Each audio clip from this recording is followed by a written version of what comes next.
just going really fucking slow and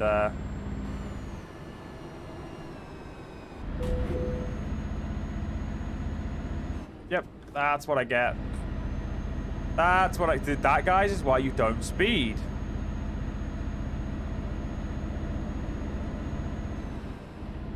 That could have been so much fucking worse than 2% damage and 1% trailer damage. Holy shit. That was lucky. Okay, note to self. Don't speed like a jackass. And then exit right. Stick to creative speeding, not jackass speeding. Exit right. Jackass speeding's putting others in danger. Creative speeding's going just above, just fast enough to get past everyone, but not, you know, enough to cause damage on crash. Also, the fact that these potted plants are not having any issue is quite amusing. I don't know how I, you know, it broke my truck and a little bit of the trailer, but not the potted plants.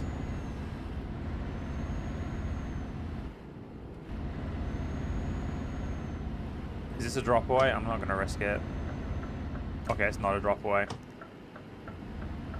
I think that's only in Germany they have those now, where the road... Oh no, they have them in the UK as well, where the road just kind of drops. Which is, I think it was like what the SCS first made for the game, like it was the first type of stuff they used.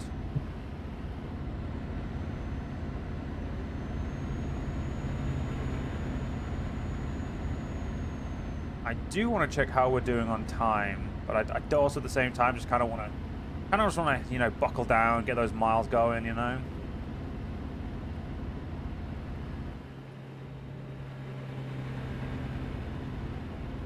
Just want to sit, just want to focus.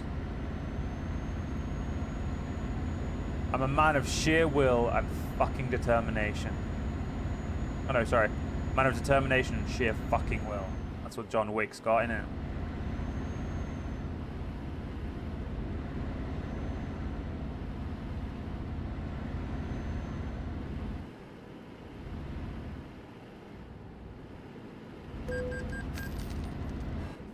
The speed limit literally just fucking changed. Fuck you.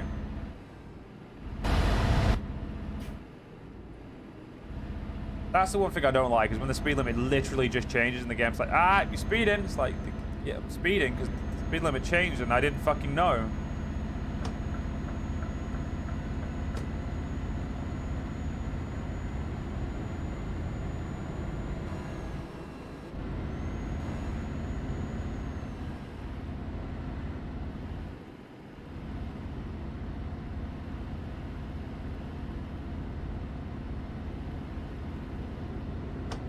Go back into the outside lane. Outside lane's a bit easier to use in the terms of what we're doing.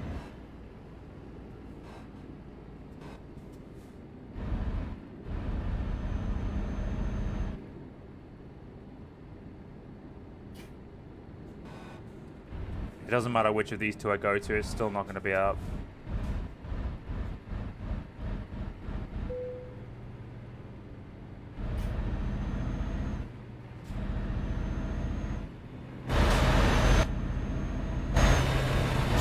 There's a police officer, Gundam, isn't it? Yeah. Gundam. Let's hope they don't decide to fine me for whatever reason.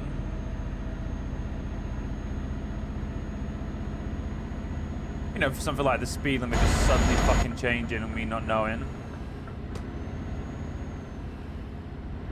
I think that's one thing like a lot of players of Euro Truck and like American Truck are salty about, is when the speed limit just randomly changes and you're like, fuck.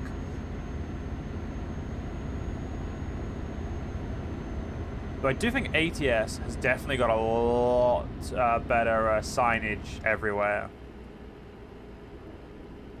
It probably also helps that, you know, they all use miles an hour.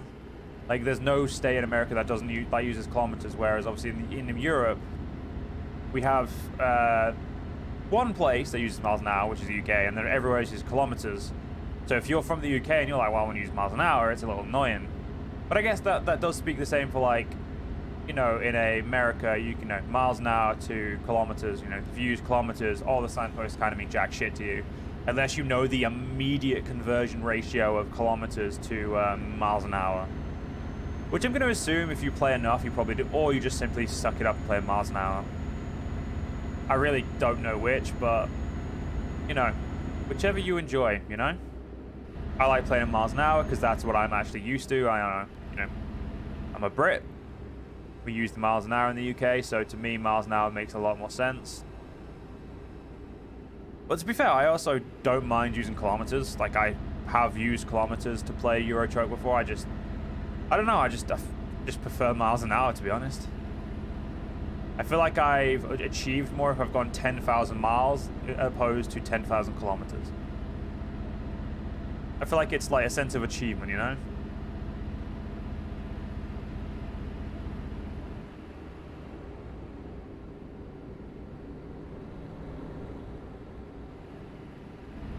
But yeah, I mean, they have no. It doesn't really matter because you're going the same speed no matter what. Like, it's the same speed, just different numbers. That's it. So I don't know why it really matters.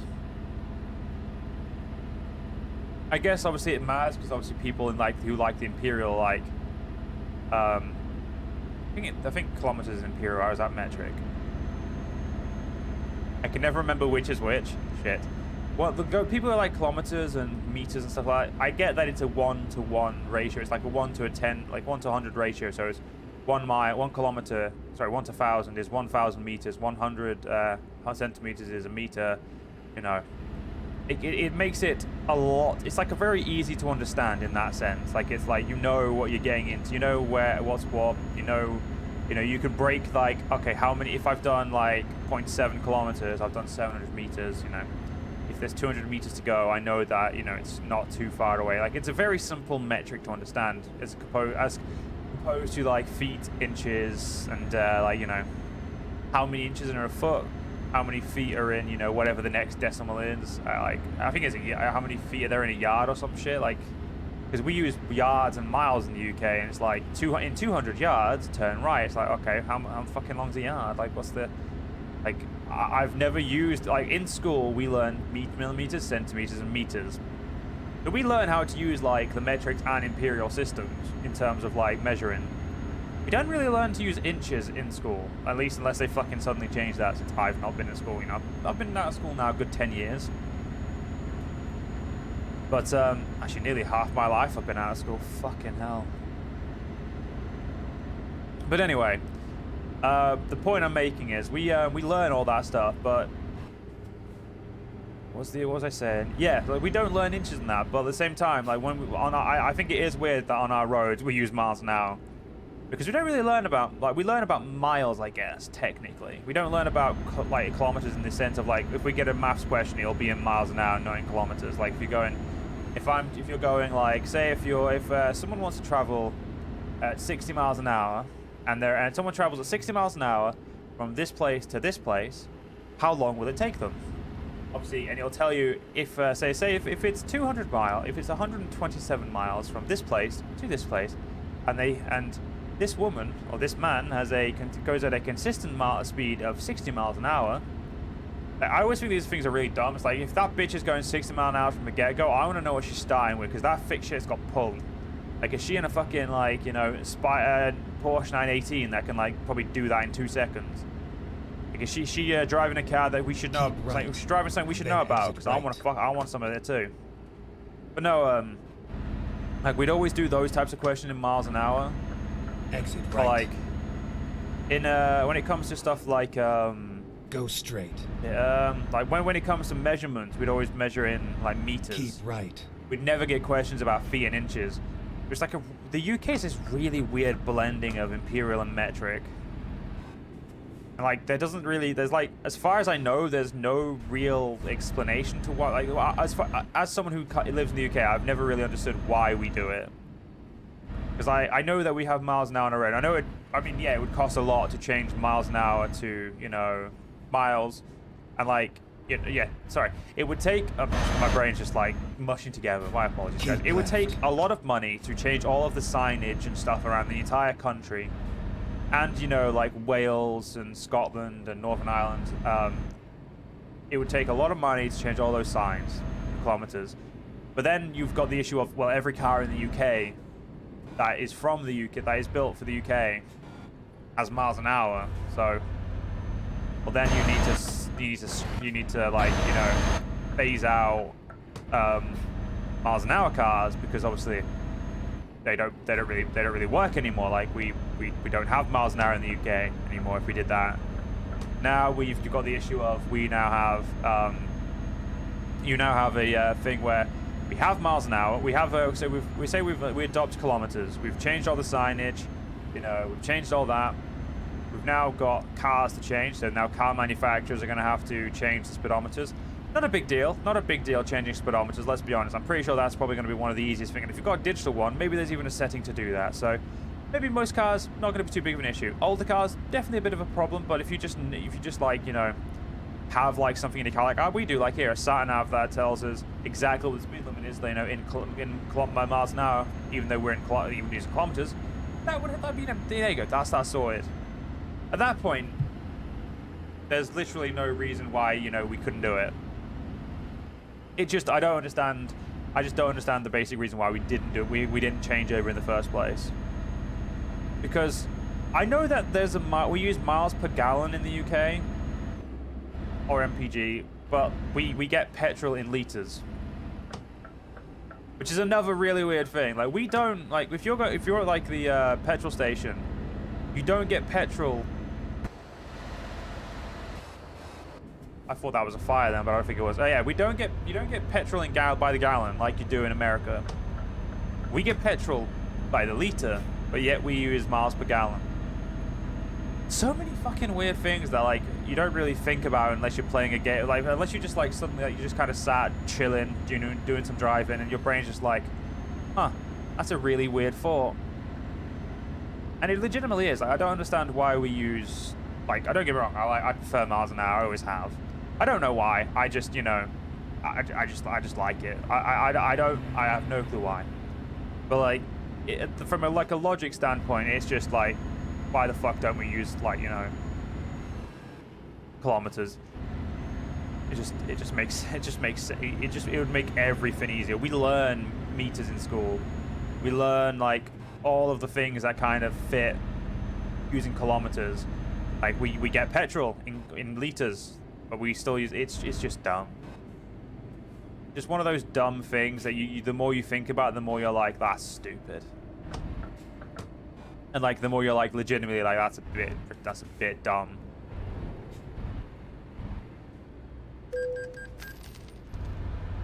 $22 grand. Our guys are bringing in the money for us.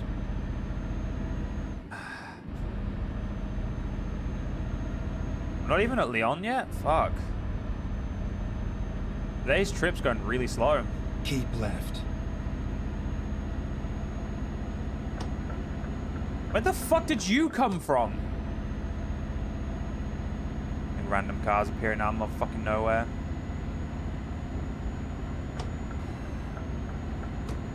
But yeah, that's what I mean. Like, to end that conversation, like, or end that topic, it is just legitimately, to me, I consider it extremely fucking weird. Keep left.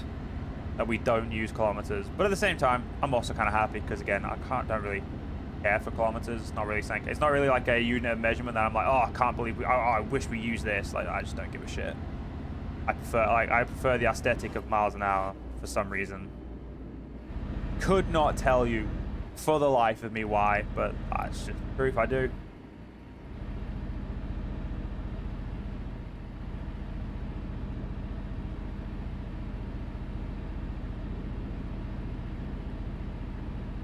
But yeah, that is how I feel.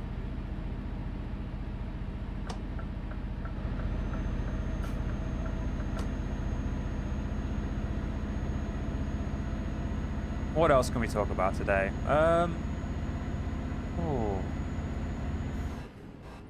about the fact that there's a flip-flopping motherfucking speed limit. Like, if you let me go back up to 50-36, you may as well just let me go 56, guys. Come on. We're only going through Lyon. Lyon's not that important. Just let me speed.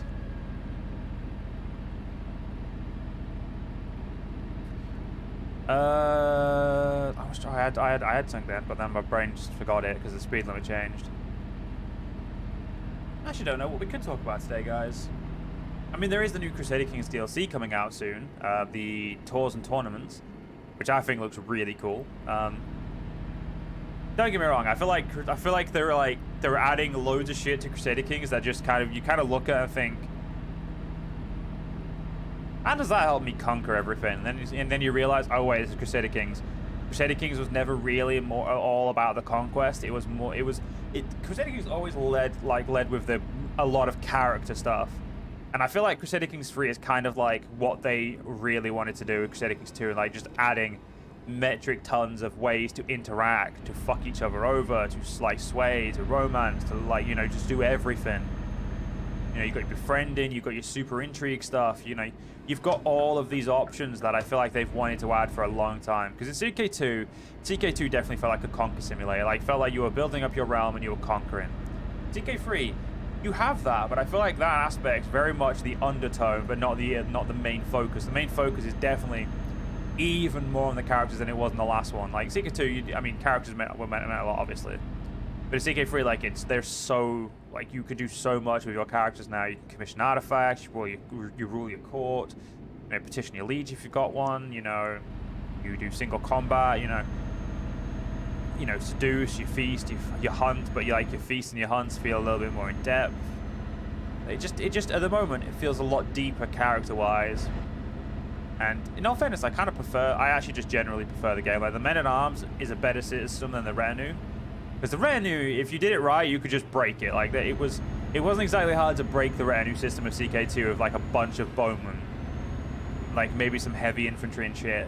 Like, because once you then had a standing army that big, you never like. I remember getting to the point where I don't think I ever raised my army in. I mean, to be fair, in CK3, if you're strong, if you have like a good enough general, you can never raise your like you can always just raise your men-at-arms and you pretty much are fine. But like in like CK2 it was worse. Like all you needed was your retinue, and you didn't even need a good general. You just needed your retinue, and you're pretty much sorted.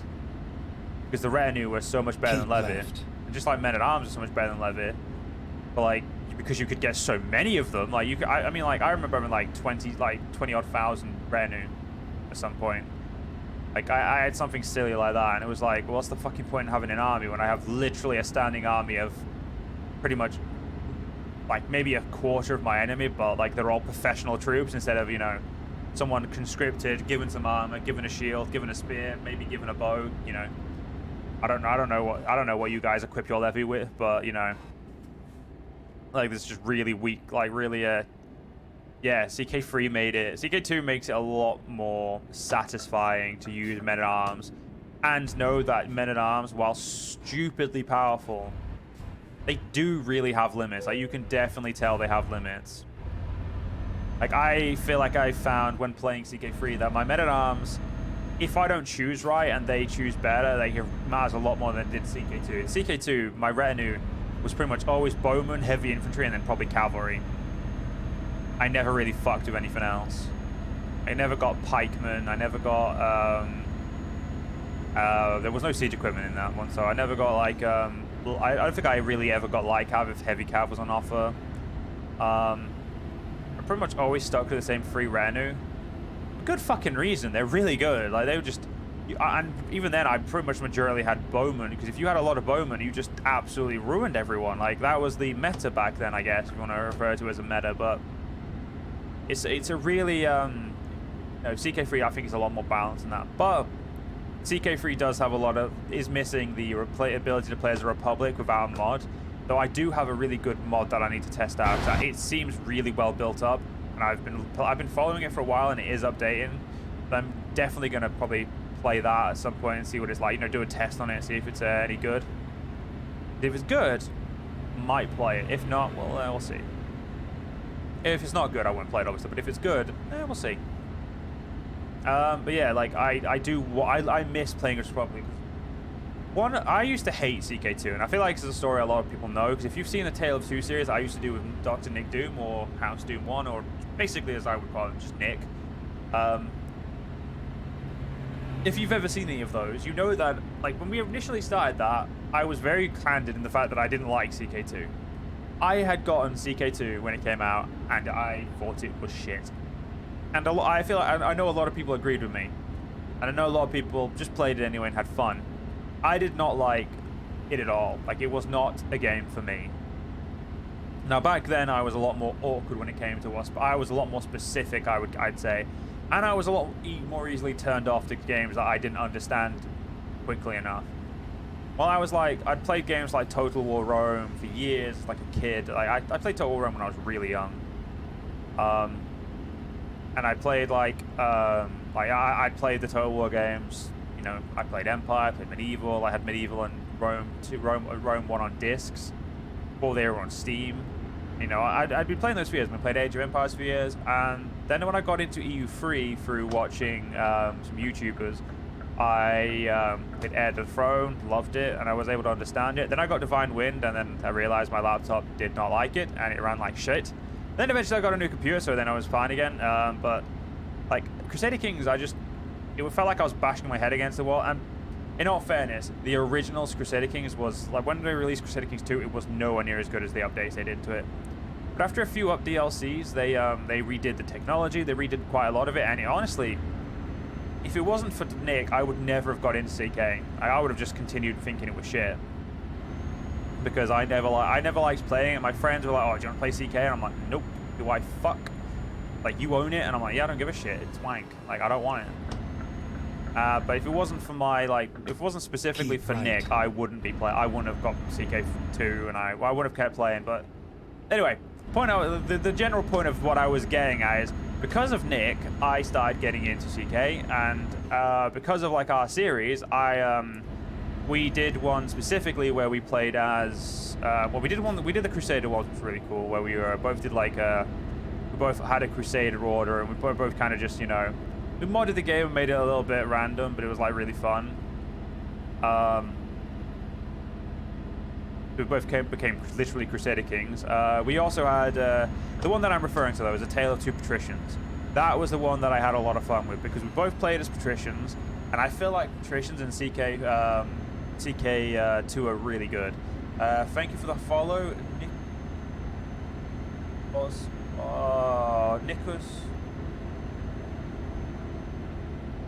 I am so shit with pronunciation. Nikos Orbit 18. I'm gonna say it. If that's wrong, just let me know. But I'm gonna assume that's right, because no, help me up. But yeah, back to the CK story. Yeah, so because of that story, like, patricians in like CK2 are just amazing. They are so much fun. You become insanely rich with literally no real effort. But I feel like that was why it was fun. I got that 100% right? I feel like that's a lie, Nick. I'm gonna call you Nick for the sake of my own pride and inability to pronounce things sometimes. But I feel like 100% right is probably wrong. I feel like I got your name very wrong there.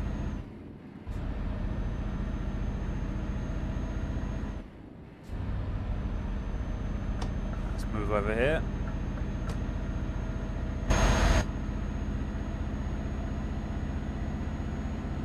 Alright, just gonna get past Toulouse and we'll be at the border. I do not remember where we're resting, though. That's the one thing I need to figure out. Are we... Yeah, we're getting tired. It's an hour and 40 minutes. We're a little bit behind schedule.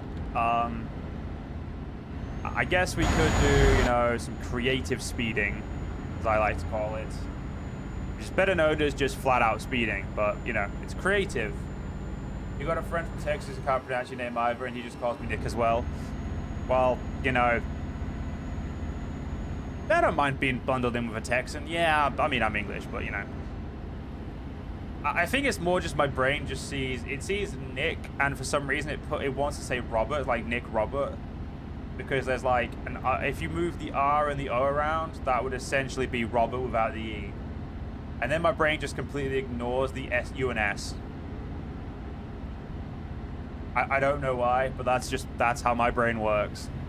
The thing is, I'm not dyslexic. I as far as I'm aware, I am not dyslexic. Left. My brain just did not catch that. My brain just I have a weird brain. That's all I'm gonna say. I have a very weird brain. It doesn't like anything. It's a bad brain. Keep left. Did I go the right way? Wait, left, left, right. Yeah, I went the right way. Good, good. I was too busy trying to explain myself then that I forgot which is left and right. Well done, Joe. Pat on the back for being an idiot. We probably don't need to do any more creative speeding. I think that the creative speeding we've done should be enough to get us where we're going. About too much issue. Oh god, no, we went up to 80 there. This truck has too much pull on it.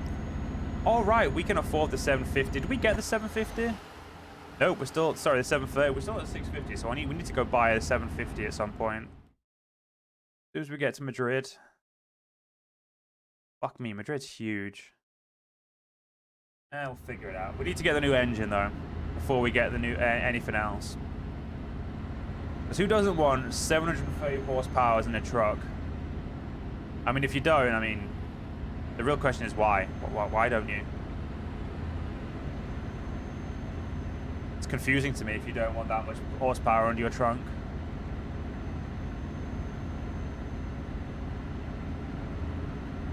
How much time have we got? So we've got 37 hours to win. Oh, this job's going to be easy. We're going to easily get there on time. Not a problem at all. Do a little bit more creative speeding just before we get to the get to where we go. We get to the little toll booth. Okay, there we go. No more creative speeding.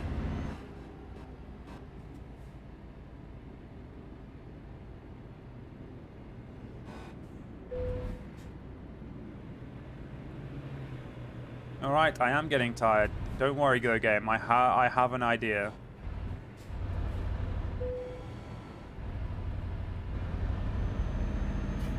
You needn't worry about me. It's all good. You're going to be fine. I see that. Oh, well, blue car. Thank you. You're gonna let me get here. That's lovely. I think it should be just down the road where we're napping. Have I tried the 1.47 beta? Yeah, some interesting features like smart cruise control and emergency brakes. I have not yet, no. I am waiting for the beta to come out in full. I'm waiting for the full release of the beta instead of playing in beta, because Keep left. while I do like trying out the betas every so often, whenever I do like a let's play, I try to keep like, or at least in this case, a stream. I try to keep the stream, especially if it's like a career mode, and we're like trying to do like a career stuff. I try to keep off the betas, but I have been looking at the beta, and I am very much, I'll be honest, very much looking forward to it. I have been keeping my eye on that quite a bit. When I saw it was announced for American Truck, and then I obviously checked Euro Truck. I was like, oh cool, it's coming for Euro. There is a Euro Truck one as well. Definitely very interested. Just more at this point, more kind of just waiting to see what it brings and see what the general opinions are before I hop on it. If it proves to be really stable, I will probably move the stream onto it, but Keep right. with the worry that it's not stable enough for like a stream, that's kind of like my main reason why I haven't Exit really right. gone on to it yet. Go straight.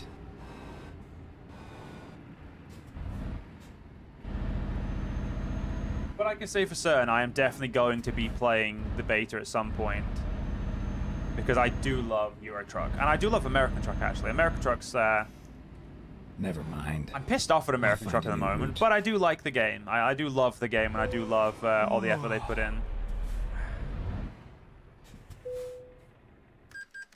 Let's have a look at what our guys have brought us in while I have a drink.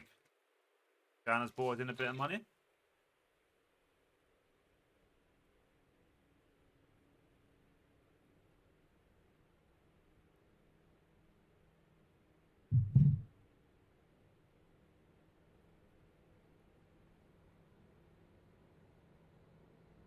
Okay, loads and loads of money being brought in. Good. I want to see how much has been brought in, because it's just we also would have had loan payments coming out, right?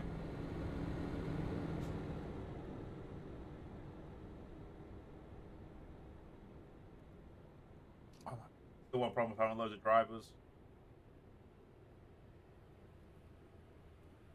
Okay, you know what? Fuck it, whatever. It's fine. We've got 10 hours left, so we can pretty much get the rest of this job done just before we rest. Let's have a quick look at driver manager, because someone did level up. Brandon, go on a high value. You're working on long distance. You're working on ADR, eco, fragile. Long distance. Okay, everyone's good. Everyone is good.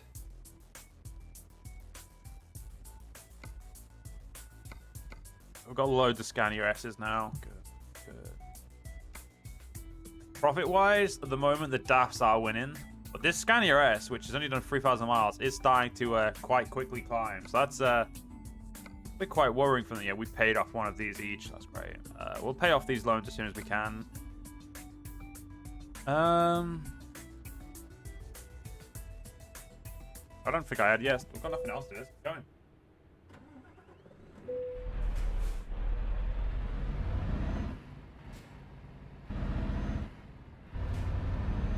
Is that 2 Renault T's there? Yeah, it is. Beautiful truck. So, Nick, what trucks do you like to drive? That's probably the best question I've got. Are you a Scania guy, person? Are you a Scania? Are you a Renault? Are you a Volvo? Are you a Veco? Man, maybe? What trucks do we drive?